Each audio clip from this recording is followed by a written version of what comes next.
Hello friends. So, last time we discussed the solution of example problem this particular physical system, and we decided that we will discrete of solve it using finite element method as an introduction. I mean how to solve this particular class of problems using finite element approximation. And the first step to developing finite element approximation is of course the development of the finite element mesh or the process of discretization as we call it. So, the physical domain from 0 to L, that is the domain of the governing differential equation of the problem, and along with two boundary conditions at x is equal to L 0 and at x is equal to L. So, this particular problem we have essential boundary condition specified at x is equal to 0 and natural boundary condition specified at x is equal to L. Now, the domain we decompose the domain into 4 finite elements, so to say. So, these numbers in the square boxes, they indicate the element, and as you can see this particular element is defined by two nodes, exterior nodes. So, element 1 is defined by node 1 and node 2, element number 2 is defined by node 2 and node 3, element number 3 is defined by node 3 and node 4, and element number 4 is defined by node 4 and node 5. Now, for simplicity we consider all elements of same length, same size. There is no such constraint that they have to be all of same size. They can be of any size, any length, depending on, I mean usually the location of nodes is dictated by the problem. If there is any discontinuity, then we locate a node at the point of discontinuity. We will see more on that later, little later. So, this is the discretization data. So, this is the what we call as nodal connectivity of finite element mesh.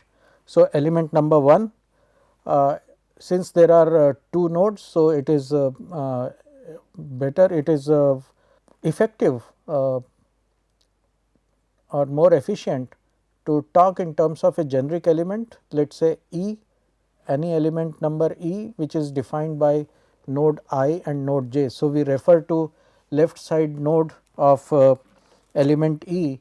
So, for the example, so this is the left side node of element 1 and this is the right side node of element 2. So, we refer to left side node as node I and right side node as node j for this one dimensional two node element. So, in this particular mesh we have, which is defined by 4 finite elements. The entire domain from 0 to L is discretized using 4 finite elements of with 2 nodes each, and the node connectivity data is represented in this table, in this tabular form. So, element 1 is defined by node 1 as ith node and node number 2 as jth node. So, right side node, and obviously these nodes are defined by the coordinates. So, node 1 has coordinate x coordinate of 0 and node 2 has the x coordinate of L by 4, and the difference total length of the element is obviously L by 4. And similarly, for node 2 defined by element number 2 defined by node 2 and 3, and similarly coordinates of node 2 and 3 and length of the element 2, and similarly for 3 and 4. Now, the approximate solution over the whole domain, we are interested in finding out the approximate solution for the entire domain. So, this for the whole domain, the approximate solution for the whole domain is constructed in piecewise manner. We consider the approximation over element 1, we consider approximation over element number 2, we consider the approximation over element number 3, and then we consider approximation over element number 4 independent of each other. So, what we do in element 1 has no effect whatsoever on what we do in element 2. So, this approximation over an element 1 is completely independent of approximation over element 2 and so on.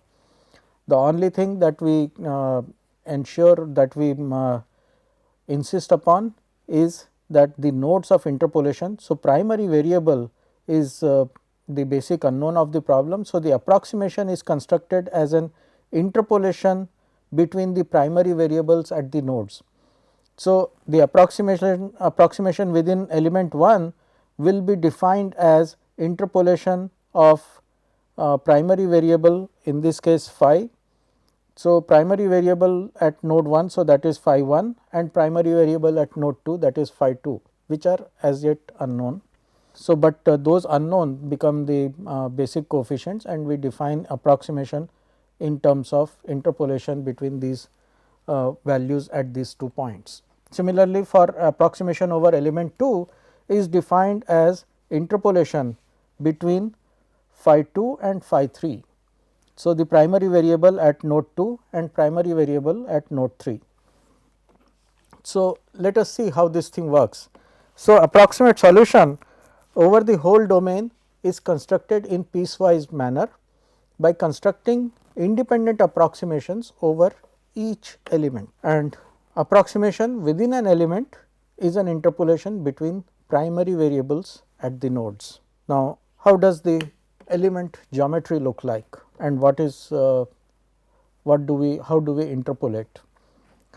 So, this is the geometry of a generic 2 node element that we have. So, element number E is defined by 2 nodes, left hand side node is I and right hand side node is node j, and the interpolation is defined in terms of n I phi I plus n j phi j.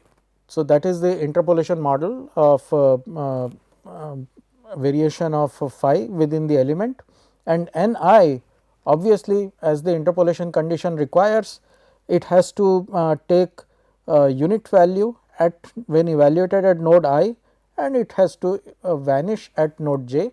So, it will linearly vanish to 0. So, from 1 at node I, n I will linearly vary to have to vanish at node j. Similarly, n j will be 0 at node I, and it will linearly increase to take unit value at node j. So, these are the interpolation functions, also known as the shape functions of the problem, shape functions for this linear element. So, these are the primary variables phi I and phi j, and these are what we will come shortly are the secondary variables of the problem, and these terms will arise from the weak form as we substitute. So, nature of variation of primary variable within an element E is defined by 2 end nodes I and j. This is the approximation phi hat within element E as a function of x is defined as interpolation between phi I and phi j, the primary variables at node I and node j. And since there are only 2 points, so there can be only a linear polynomial that can define the function value between 2 points, right. So, that is the unique linear polynomial. So, that polynomial generic polynomial generic term representation is a 0 plus a 1 x, a 0 and a 1, these are the coefficients that are yet to be determined.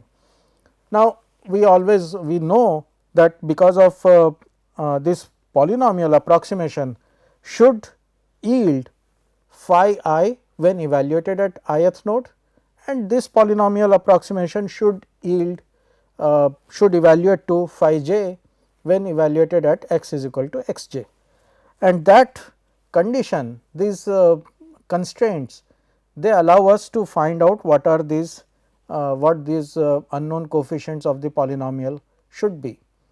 So, the polynomial approximation should evaluate to function values at the nodes of interpolation. So, phi I and phi j is equal to 1 x I 1 x j multiplied by a 0 a 1, and this leads to, I mean, we can invert this coefficient matrix of coordinates, and a 0 a 1 can be evaluated as simply inverse of this coordinate matrix and the nodal values of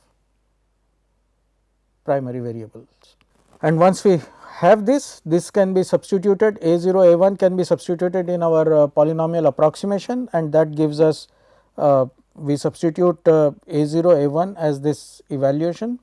So, 1 x and then A0 A1, we combine these product matrix product as define this as Ni Nj by analogy with this is what we had started with.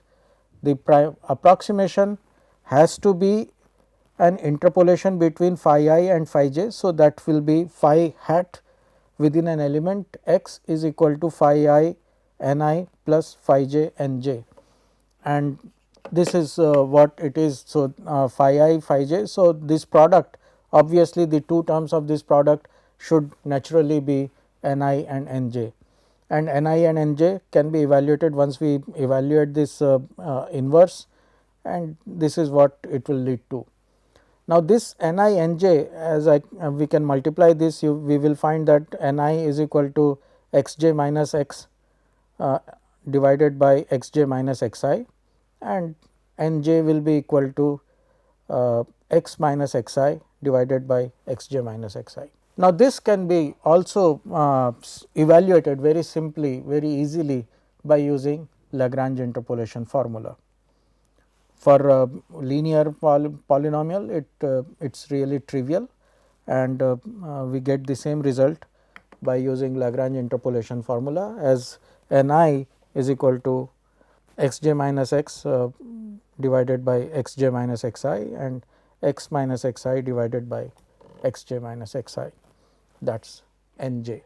So far so good. So, we have defined these interpolation functions in terms of the primary variable at the nodes, and with this approximate solution that we need within the element is now available with us.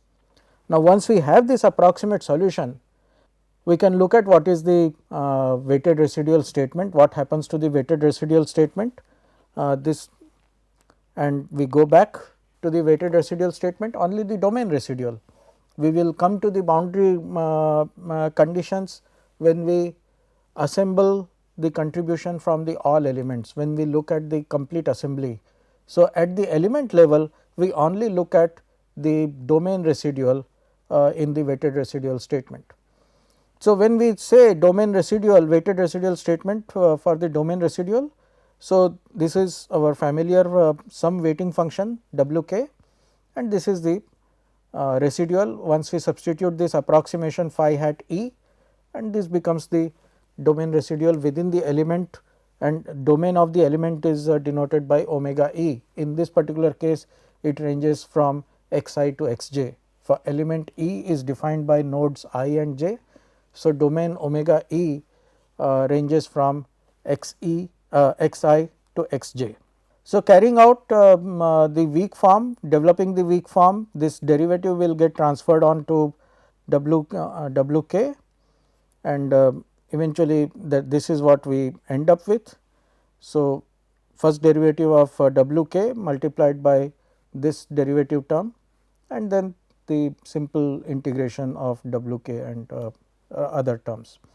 And in addition, we have this boundary term coming up, and once we substitute evaluate these boundary terms at x I and x j, these boundary terms at the two ends, and this is what we end up with. So, we denote this secondary variable as q j and q I when evaluated at x j and x I.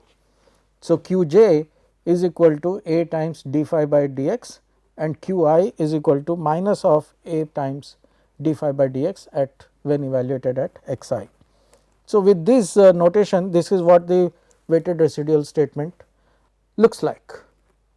And now, all that we need to do is invoke Galerkin approach and consider interpolation functions n I and n j one after the other as weighting functions. And then once we have this, I mean you can see that the highest order derivative is 1.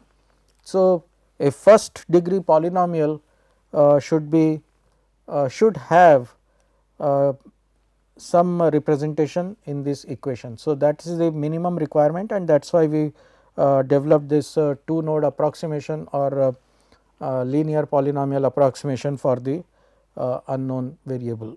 So, following Galerkin approach, we first consider W k as n I in the weighted residual statement, and obviously, the first derivative d W k by d x is equal to d n I by x dx, and that is equal to a constant term. Naturally, the if you look at the basic variation function variation. So, n I varies from unity to 0, a linear variation. So, the derivative is going to be constant. Similarly, n j and derivative is going to be, this is negative gradient. So, the derivative is going to be negative value slope, and similarly n j is on the ascending gradient, and that is also going to be constant. So, that is what leads to. So, d n I by d x is a negative constant derivative, and once we substitute this in the weak form, this statement d w k by d x as a d n I by d x, and then of course, substitute for approximation phi hat as n I phi I plus n j phi j, and this is what you get. So, again d n I mean once we d phi by d x is actually going to be d n I by d x multiplied by phi I and plus d n j by d x multiplied by phi j, right. So, this is what yields to this thing. So, what I am saying is the expression d phi hat by d x is same as saying d x n I x n j x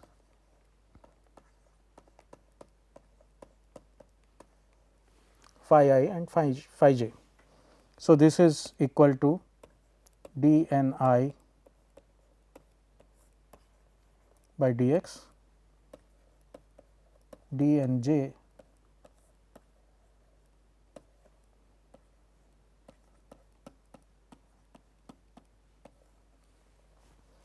Now, as we saw, d n I by d x is a constant negative slope, and d n j by d x is same positive constant slope, and this is what is referred to. I mean, if you look at it, n I x is given by x j minus x divided by x j minus x I.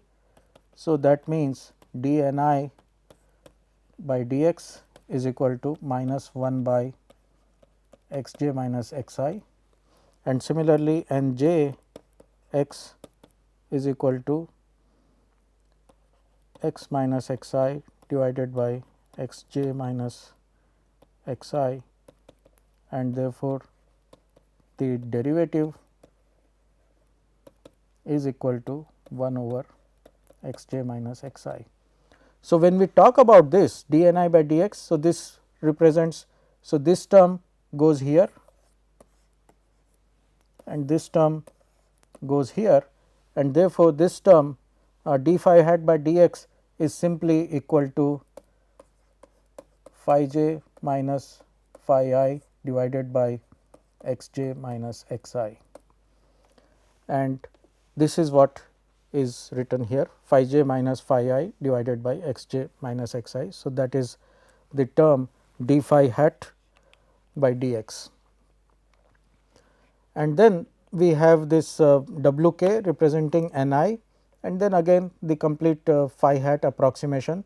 So, n I phi I plus n j phi j, and then again w k q. So, this is the this term. So, instead of w k we write n I and evaluate this integral from x I to x j. So, element domain subdomain omega e is the variation from linear domain from x I to x j between two nodes. And once we evaluate this, and q I is of course the boundary term that we have here. So, boundary term, because w k n I will evaluate at to 0 at x j. So, this term will vanish. So, this term will vanish and we will be left with only this term. So, n I x I is equal to 1 minus q I. So, this is the term that we will have. Q j term will not figure in the when the weighting function is n I. Similarly, q I term will not figure because n j will evaluate to 0 at x I. So, that is why this term remains, q j term does not figure. And once we evaluate this, this is a simple integral in variable x, and this can be evaluated straightforward way. And once we evaluate little bit of integral evaluation, 3 integrals, and we end up with this equation. It is an algebraic equation. There is this coefficient of phi I, this another coefficient of phi j, and then there is load term corresponding to the surface tractions q and the end term q I. So, this is the first equation, first algebraic equation that that is obtained from the weak form of the weighted residual statement, domain residual, by taking considering weighting function as the interpolation function n I or shape function n I for the ith node. Similarly, if we repeat the whole exercise for w k as n j, and again going back to the same weighted residual statement, instead of w k as n I, we now take w k as n j, then go through the entire process again, and this is what we will end up with the second equation by considering w k is equal to n j in the weighted residual statement, and we end up with a second equation, second algebraic equation. And we can consider these two algebraic equation in as a set. So, this is first algebraic equation and this is second algebraic equation. We can combine these and they can be arranged as a system of algebraic simultaneous equations for element E, and that can be arranged as k E phi E is equal to f E. These are the right hand side vectors, elements of right hand side vectors. Phi E represents a vector between, so phi E essentially denotes phi I, phi j, the two primary variables of the problem in the node, nodes defining the element E. So, I and j nodes defining element E. So, primary variables at node I and node j.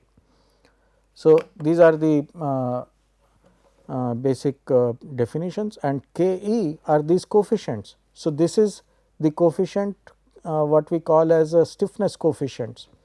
So, if I arrange these, so we will see that there are two coefficients in the second row, there are two coefficients in the first equation. So, this is one coefficient, this is another coefficient, and this is one coefficient and this is another coefficient. So, together they form a 2 by 2 matrix which we call as element stiffness matrix. Stiffness matrix is a term borrowed from structural mechanics, and if we consider this as an axial deformation problem, then this becomes the axial stiffness of the element. So, this is the element level equation, and for element number E. Now, the same exercise can be repeated now for next element let us say E plus 1. So, let us say if we did this exercise for element number 1, we obtain these equations, we arrange these equations in some placeholder, and then we move on to element number 2, again evaluate the same, go through the same process, and that will lead to similar set of equations. And once we have that, those can be arranged along with the equations for the first element and so on. So, this process what we are saying is known as the process of assembly. So, once what we have discussed so far is developing element level equation. So, the first step in finite element approximation, finite element solution is the domain discretization. How do we discretize the domain into individual subdomains, non overlapping subdomains, contiguous, and then looking at the weak form of the solution, weak form of the weighted residual statement, we derive or we infer what kind of approximation is required, and depending on that we define the interpolation model, and the primary variables are defined at the nodes of the interpolation nodes of the element, and the approximation within the element is defined as interpolant of the primary variables at the nodes. And once we have the interpolation model, those interpolation functions or shape functions of the nodes which define the particular element, they are used as weighting functions in the weighted residual statement, and subsequently it's the evaluations, the integrals are evaluated, definite integrals are evaluated over the element boundaries, particular domain element, and then we can arrive at these element level equations, and subsequently these element level equations are taken together to combine the approximation for the whole. That is something that we will discuss in our next lecture. Thank you.